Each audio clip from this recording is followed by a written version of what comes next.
nagtutulak ka ng ganyan? Wala pa ako anak po. Ito lang po. Anak po tumutulong. Taga saan po kayo? Ha? Taga saan po kayo? Yung tangke po. Oh, hindi kayo lumapit sa barangay para manghingi ng tulong? Ilang beses na ako lumapit kayo. Ha? Ilang beses na ako lumapit kayo. Grabe naman sitwasyon mo. Kapit ka ulit. Ano mo sitwasyon mo? Ito lang po ako nabuli. Ha? Ito lang po ako na kumakain mo. Nasaan yung pamilya mo? Wala ako, matandang binata po ako. Wala po ako nasama. Taga saan ka sa probinsya? Sa ano po, Cebu. Taga Cebu ka, Bisaya. Wala, ang layo nga po. O, wala kang mga kapatid sa Cebu. Meron po. Ha? Kanya-kanya ko kami na nagbuhay eh. Malay mo ho, bibidyohan kita tay kasi malay mo may mga followers ako sa Cebu. Mapapansin nila. Pangalan mo tay? Rudy. Rudy, apelyido? Flores o. Flores? Kamag-anak namin yung Flores ah. Saan ka banda sa Cebu? Kasi may mga pinsan ako na Flores apelyido taga Cebu.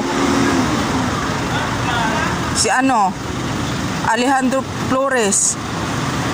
Hindi ko alam kung saan sila banda sa Cebu. Sino yung mga kapatid mo? Sino yung mga kapatid mo? Ano, si Esther. Esther Flores din. Kawawa kay balay mo mapansin ka ng mga kapatid mo, makuha ka dito. Kasi may mga followers ako na taga Cebu din. Hello, nananawagan po ako kay tatay. Pangalan mo tay? Pangalan mo? Rudy Flores.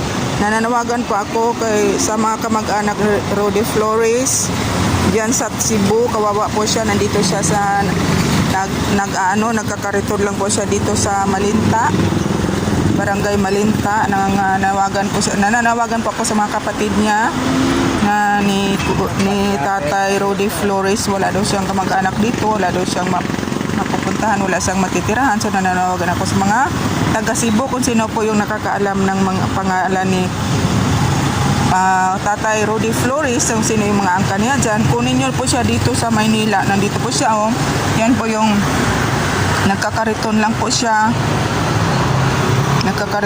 siya na wala talaga siyang dyan lang daw siya nabubuhay. So sino man yung nakakaalam nitong tao na ito, nandito siya sa Malinta nakatira sa Tangke, Barangay Tangke. Anong Tangke tay? Dyan sa dulo? Wala kang tinitirhan dyan sa Tangke?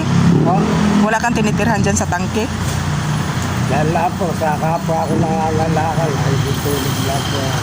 Hindi, yung tinutulugan mo dyan sa Tangke. Ano? Oo. Sa kapwa ako nangangalakal.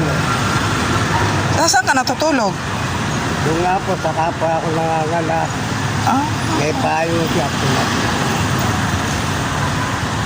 Malay mo, ano ba yung mga kamag-anak mo nun? May pira ba sila or mga pwede ka Wala rin siya. Bakit ka napadpad dito sa Maynila? Bakit ka napadpad sa Maynila? Bakit ka napadpad sa Maynila?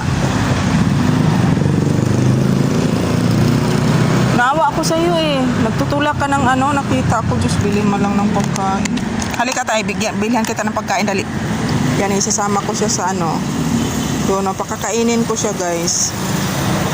Yan, halika. Bibilhan ko ng pagkain ni tatay. Yan, si tatay kumakain na siya. Hello, tay. Hello. Yan, dito yung sa Yung mukha ko sa Kawawa.